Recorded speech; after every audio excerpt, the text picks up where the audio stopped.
Hey, Floyd, thanks for that presentation. That really helped. Of course, it throws off my thinking for how we talk about today. That um, uh, in part I want to kind of review. If we follow the same sort of systematic approach that's being used in California and Oregon, does that get us where we want to go? But we'll see how the others kind of weigh in.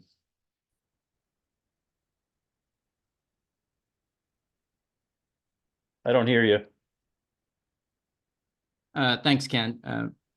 My hope with showing that was to kind of show how, if you follow the science, it'll help you, think about how these things may perhaps not you per se, but the group, think about how to, approach these things, still consistent with the framework that's set out by statute, which admittedly kind of constrains some of the options available. But my hope is that, to the extent we can keep this as science-based as possible, I think we'll be better off in the long run. And I want to welcome all the others that are joining. I kind of just started chatting right away as soon as Floyd jumped in. But Way to go, Ken. Thanks. and we made huge decisions. That's the important part. But I guess the opening question I do have for the full group is, I sent something out a few days ago. Certainly my thinking has changed as a result of both of the presentations today. But if I would be really open for people to highlight what they feel are some of the most the specific topics that we as a bioenergy breakout group should be bringing to the tag. So I'm asking that as our kind of our first question.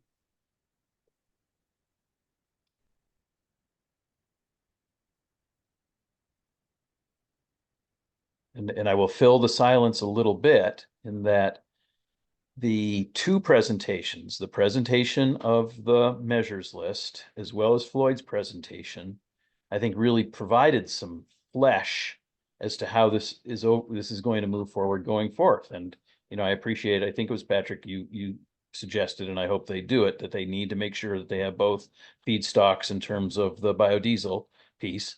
It's that sort of thing. But so, I mean, we can look at that, and I have all sorts of questions with regards to the wood piece.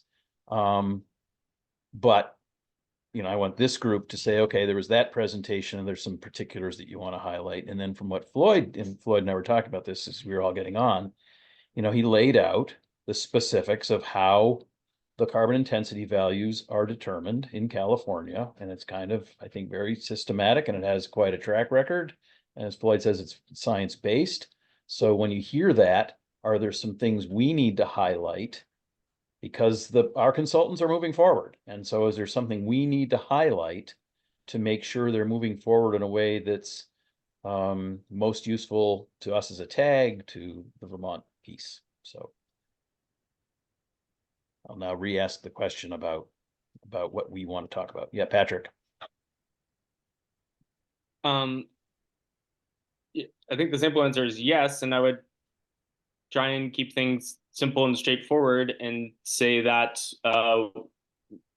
we encourage the consultants to do things consistent with how IPCC and global policy is done. So we're not reinventing the wheel or making up so the clean heat standard isn't making major changes to how things are done in similar policies elsewhere in the United States and the world. So I think that's the key and fundamental one.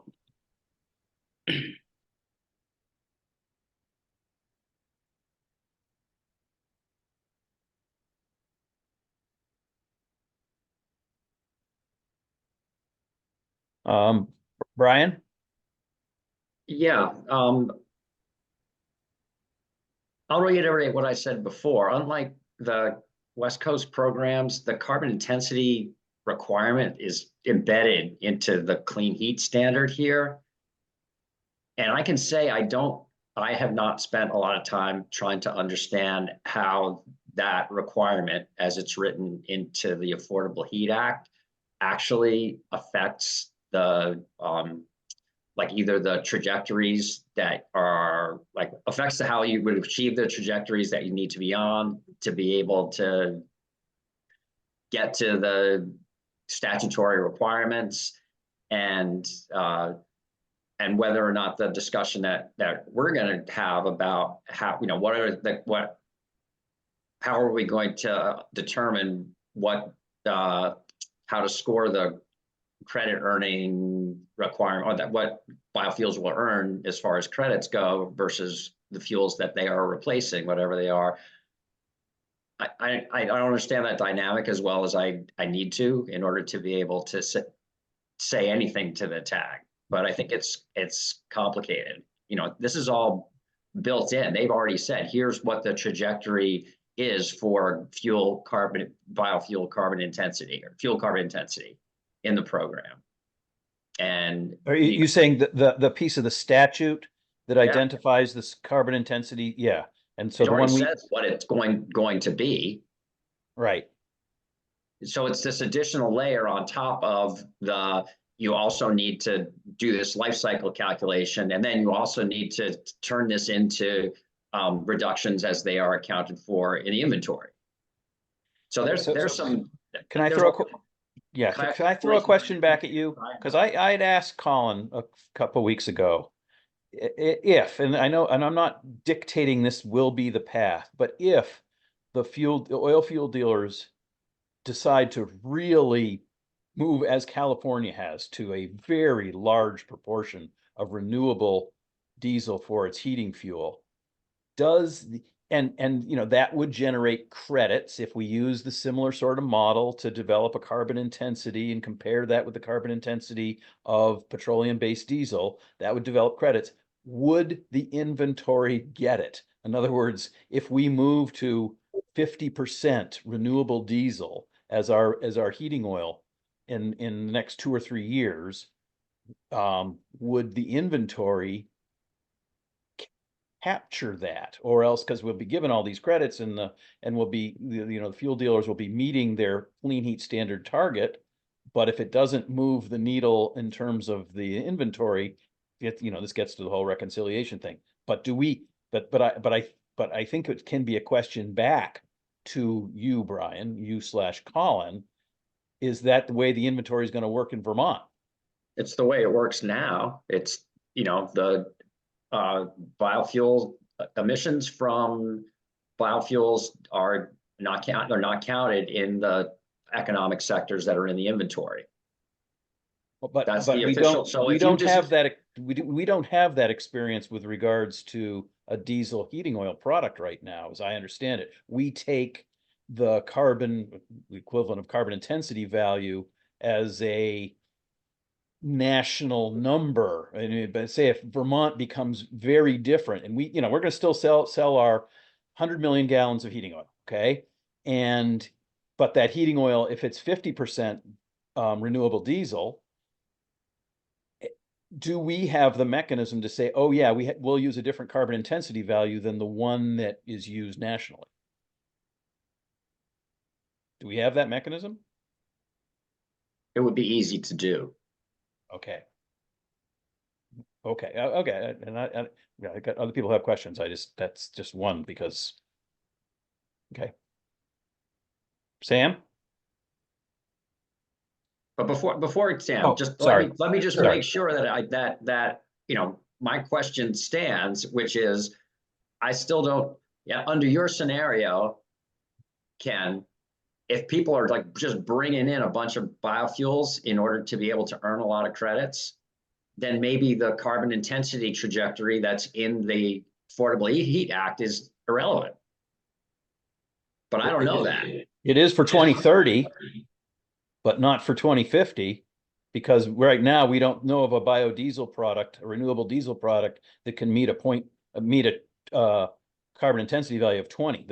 I don't think they exist. Now, the use of waste oils, but my understanding is the global market of that feedstock is not sufficient to meet the needs of, only Vermont captured it all, fine. But again, yeah, as long as carbon intensity value is 80, yeah, we're fine. I mean, just pump whatever we can in here. But it's when it declines below a level that is the standard for a renewable diesel product, then yeah, that's kind of why I asked Floyd the question about, so what happens when California hits 100% renewable diesel? Then how are they going to get the rest of their credits? And he answered that there's all sorts of other stuff going on too, but I think that may Right. be where we are too. Well, we'll see that. Thanks, Sam. Go ahead. No worries. And hope maybe part of what I'll suggest will help answer one of those questions. So, looking toward delivering something to the rest of the tag that we can sort of discuss from this group. I'm curious to hear if folks think it might be a good idea to make a few relatively simple bulleted suggestions to the group. And of course, that would mean, we agree, or agree to whatever level is necessary. I'll leave that up to Ken and Catherine to decide. But, I'd suggest that we could bring to them 3 bullets, right? Number 1, to what Patrick said, at a high level, analyze bioenergy consistent with science-based standards, right? And we can list IPCC, EPA, WRI, GHG protocol, etc. for that. Happy to list different ones there, but I think that's really just a high-level point. Number 2 being to use a consistent model for LCA for all fuels, right? And it seems to me that in the near term, that would be some version of the California GREET model, but ultimately we would use a modified, call it the Vermont GREET model, right? And that'll need to be developed. But again, I don't think that's a hugely heavy lift, right? So that's bullet number 2. And for bullet number 3, as it pertains to the inventory, and this is what I think might speak to some of Brian's remarks. For the inventory, look at precedent in programs which are currently reconciling, sorry, I meant to say look at precedent in states which are currently reconciling LCA-based programs with the state level inventory. I have California, Oregon, and Washington as examples. And again, I think, there's really one way to do this. It's complicated, but it's not rocket science, right? And it's just to keep 2 separate sets of books, and there's no reason that the in-state sinks and sources from the fuels can't be counted in their correct sectors in the state. The out-of-state interactions are counted more broadly in the national totals and in other respective states where the fuels are made. So that's what I would throw out as I think 3 bullets, which, at least in my view, capture a lot of what we're trying to solve here. Happy to take comments on those. I'll put them in the chat here. Or if we don't want to suggest these, that's fine. But I'm just trying to figure out a way that we can maybe, move forward with something to bring to the rest of the group that's constructive and that we can have a larger discussion on. Thanks, Sam. That's a good starting point. Floyd? To one of Sam's points, and I don't think I made this clear enough, but the diagram that I showed that had the full life cycle of the biofuel, for example, what I was trying to get at there was, to Sam's point, it's not a heavy lift to take a California GREET and convert it to Vermont, at least in my opinion. I don't think it is. And that's because most of that life cycle already applies. So if you're producing distillate, for example, every one of those steps is going to be the same, except perhaps the transportation distance to transport that from where it's going. So in other words, to transport a fuel from the Midwest to California, that's a certain distance, and that's factored in the GREET. If you're going to take that to Vermont, that may be a different distance, but every other step in there is the same. or virtually the same, right? You're still going to be extracting it and refining it. And then the only real change is how far do you have to transport that. There may be other minor changes, but my point being, it's going to look virtually the same. GREET is set up so that it's customizable. And so I agree with Sam. I think, why reinvent the wheel? GREET is widely used. It could be tweaked to suit the user's needs. And we should just, bring it up to the tag that, that is what the other jurisdictions are doing. And it's important to be consistent with our other jurisdictions, because Vermont can't solve climate change by itself.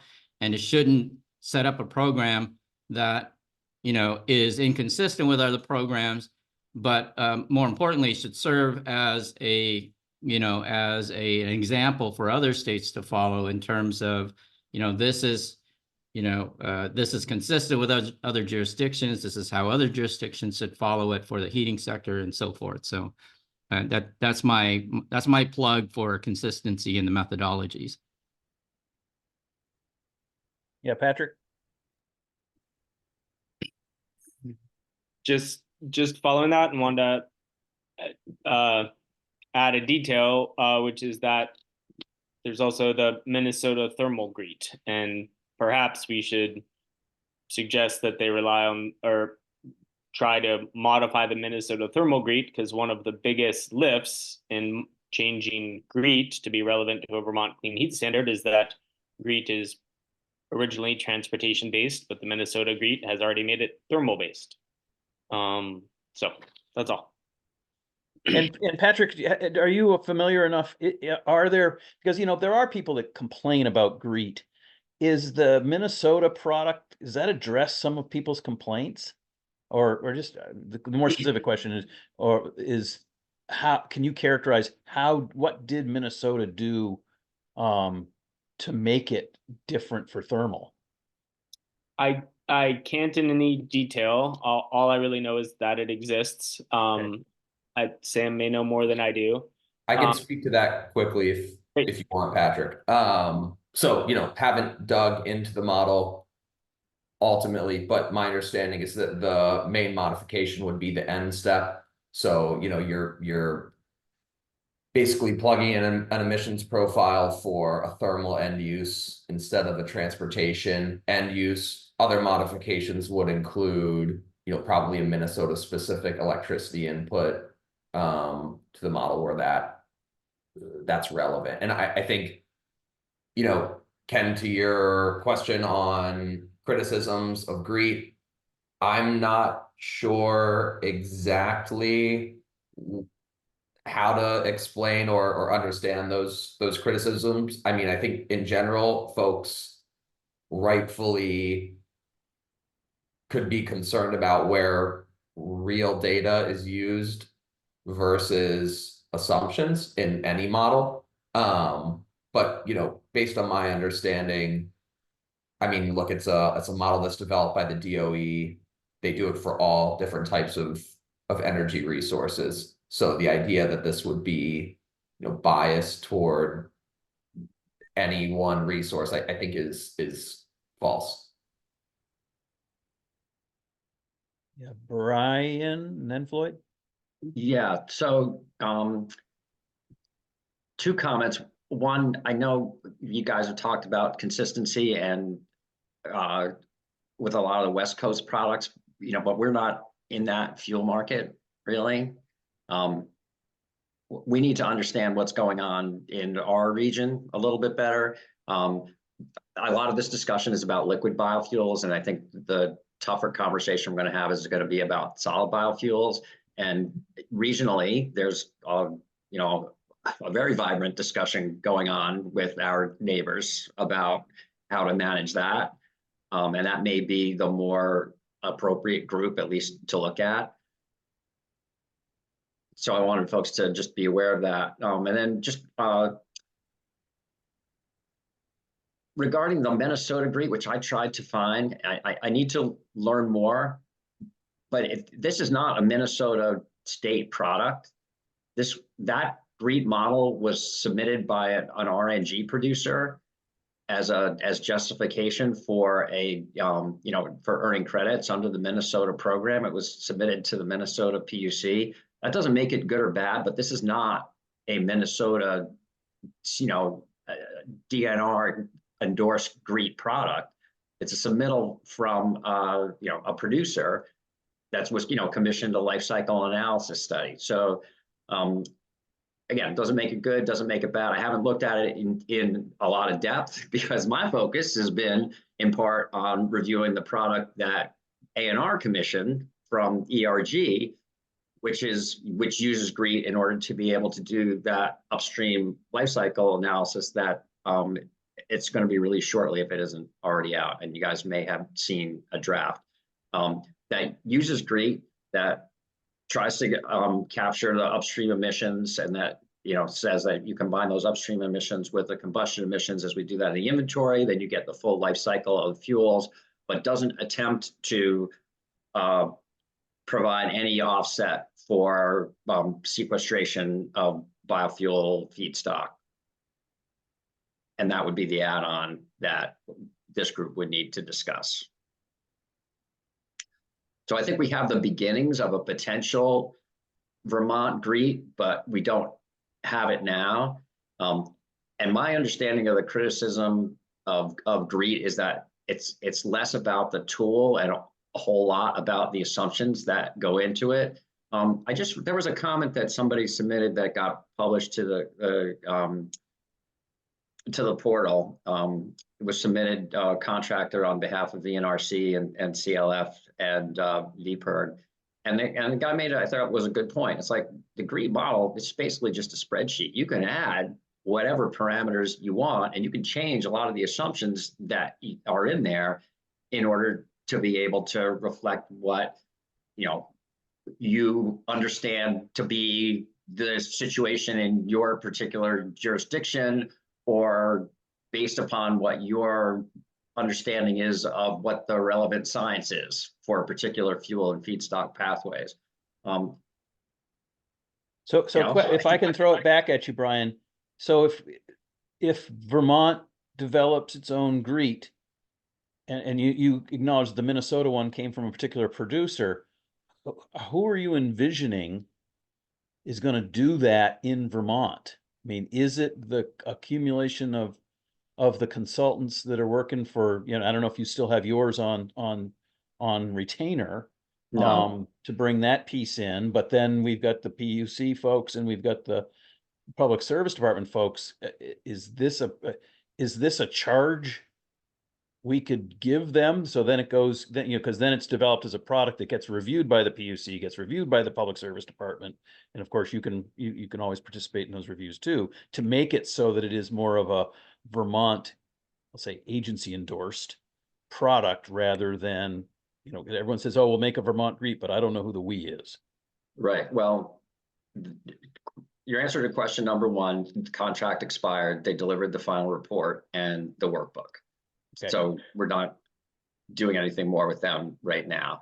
Both NV5 and Opinion Dynamics have asked for that product and they want to use it, but I thought that those guys were going to be developing their own life cycle factors, because and I want to let you guys talk, so cut me off when you need to.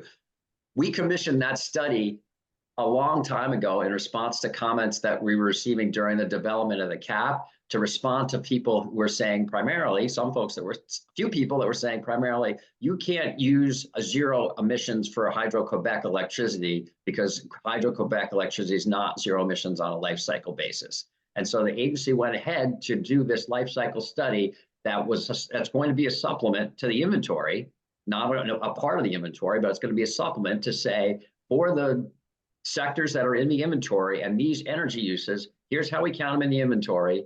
And if you look at them from an upstream life cycle basis, here's how that looks, how those numbers are different, basically how they are higher.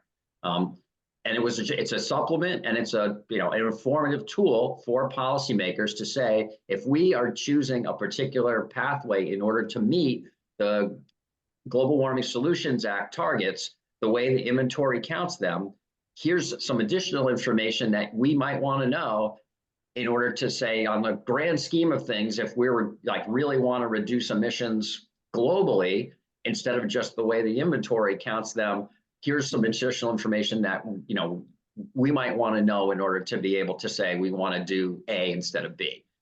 And that's different than what this group is going to be doing. So it's, I think it's a start to the tool, but it's not the tool to do this exercise. But is it fair for us to request to the two consultants to say, we understand, you know, you've been able to review this. Will you be using, or how will you be using this product to help us develop a carbon intensity value for the different fuel pathways?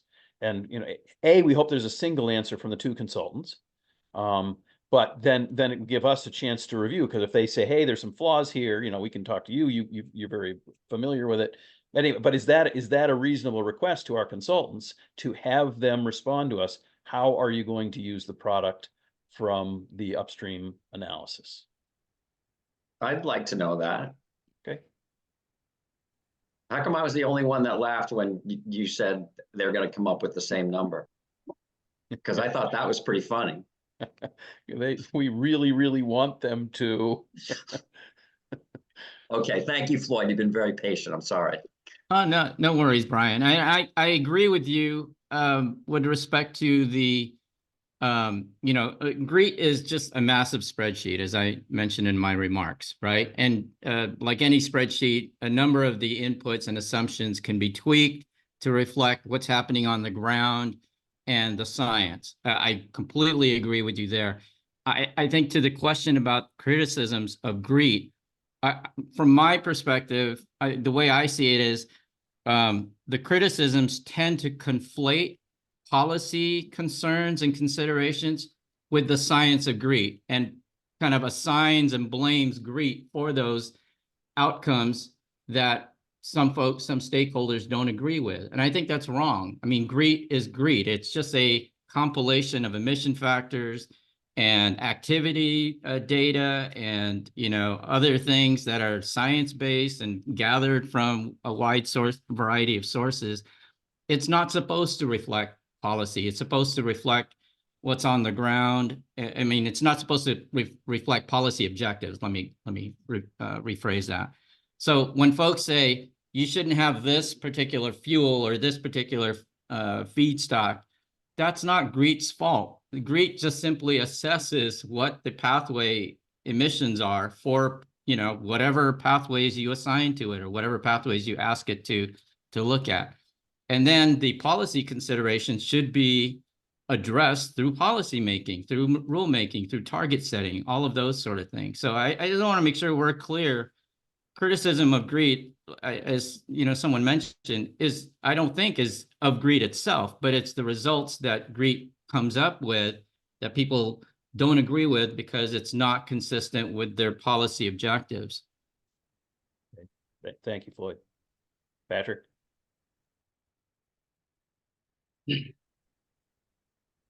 Yeah, I'll just quickly say, Brian, thanks for reminding that Vermont LCA analysis is forthcoming. And if I had missed it before, sorry, I had not realized that there was a modified version of GREET involved in that, and that will be great.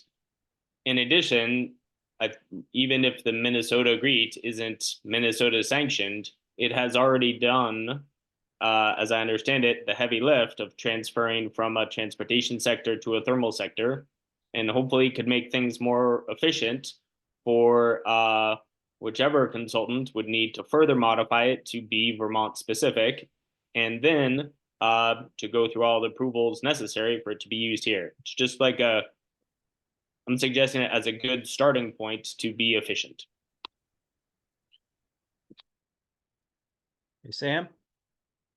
Thanks. Was going to say something similar to Patrick, but wanted to clarify a little bit because I know I'm the one who brought the Minnesota GREET model to the group.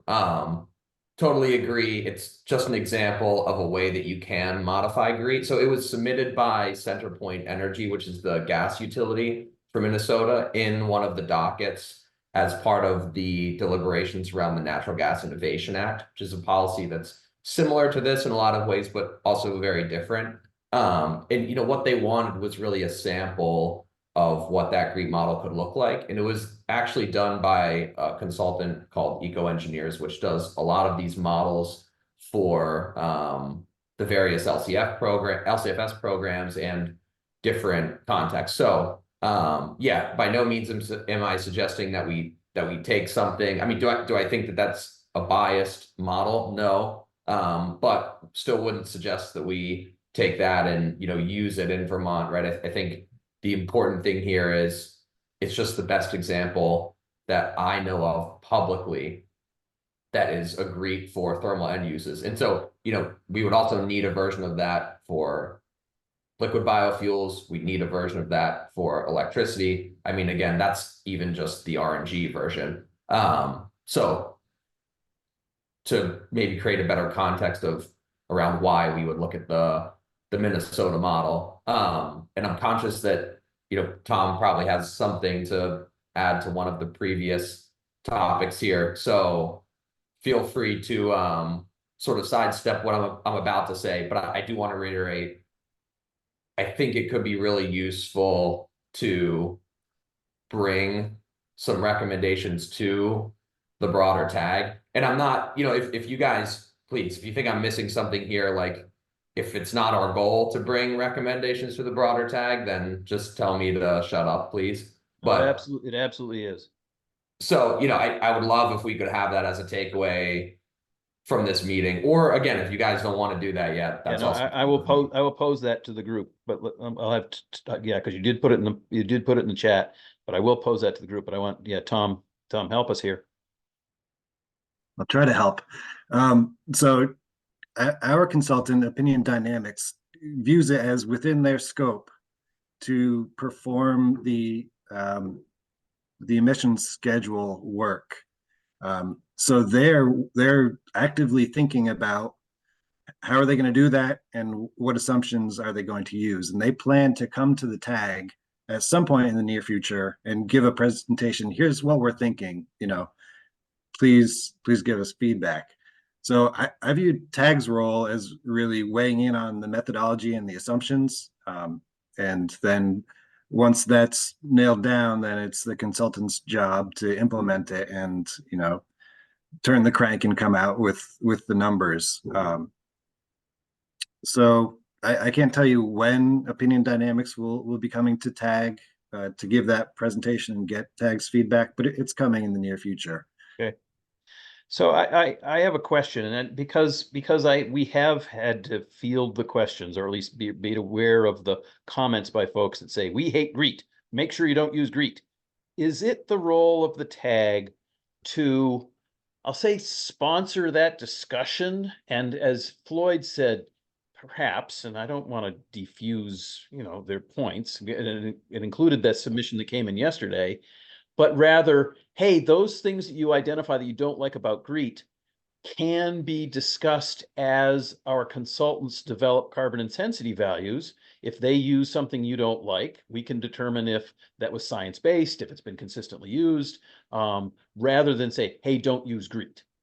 Because again, everything I'm hearing for us to move forward on carbon intensity values, as everyone says, GREET is a spreadsheet, and using it, a lot of folks have used it. And if indeed we can get to some of those assumptions that are upsetting to people and have those be true decision points for the tag and the PUC, but give people comfort and say, hey, listen, GREET's still a framework that we can use.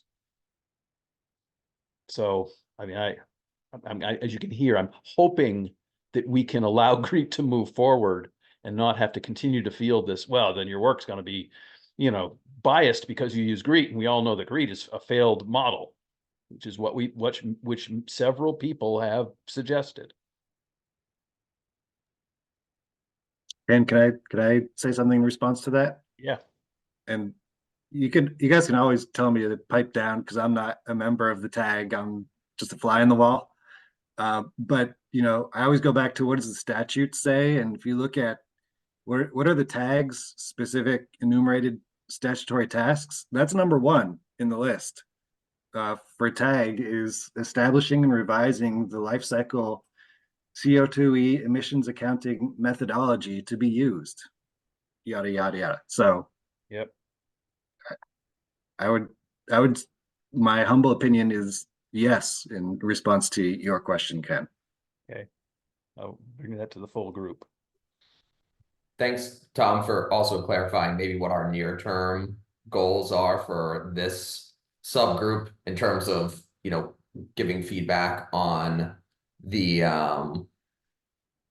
work that's produced by the consultant. Part of what I was getting at here with some of these suggestions too, though, right, is like we do have, I think, a longer term, and it, you know, hopefully won't be that long now, mandate to provide some sort of direction for how the program itself works, right? Not just the modeling to inform the targets, but for example, will the program use GREET? I think that's still a question, right? So some of the bullets that I laid out there are toward that as well, right? Not just the near-term work, but also the longer-term goals. I think we're well positioned to help decide that. And of course, I mean, I think it has to go for debate or for discussion with the larger group anyway, right? For some sort of a vote. And you know, on GREET, I mean, I think you see more and more jurisdictions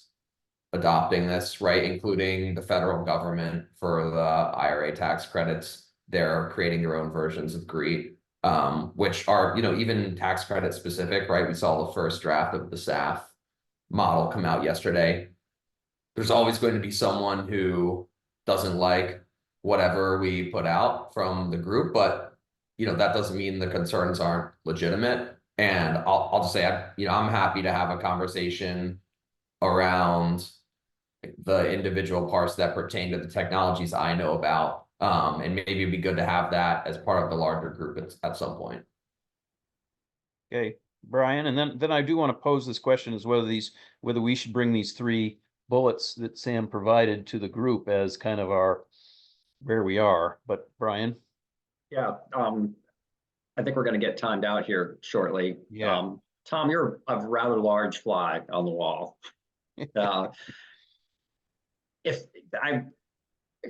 Sam's points look like a work plan for the consultant. So I'm trying to figure out if, like, do we tell them this is what we want you to do? Or what Tom just said, it's in their scope to make a proposal that we're supposed to review. So like, this seems a little bit circular. I'd love to, like, before they're ready for a presentation, try to understand what their methodology is, if it's appropriate for us to comment on that.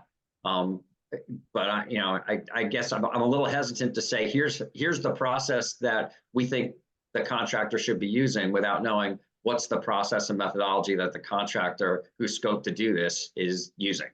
But don't you think those bullet points are I don't think they're going to cause them to shift their approach by 180 degrees. I think they'll nod their head and say thank you. I mean, but we'll have it out there. But so it's also intended to inform the process more broadly, I think. I mean, for example, the third point for the inventory, right. I think that's to be helpful to the agencies, right? As you're looking toward program implementation and how to square the inventory from this program with the state level inventory, or, you know, how we assess all the energy resources used under the program when the program goes into effect, right? All right, warning, I'm closing the breakout rooms. You have 60 seconds to go back. I'm going to bring those 3 bullets and a point about whether the tag addresses that GREET is a topic to engage the public with. And all opposed? I don't know what you mean by, generally I agree. That last thing about engaging the public with GREET, I don't understand. We don't have time to talk about it, but also, just like the statute says that mentions using GREET and the IPCC modeling. So, or something equivalent. We're spinning our wheels around and around on this. Yeah, I'm also happy to engage the tag on that. I think I don't know that we want to have a whole like PUC style meeting in the tag around GREET. I mean, I'm open to that idea, but I think the intent was more to discuss that, at least for me, was to say, let's discuss it among the tag.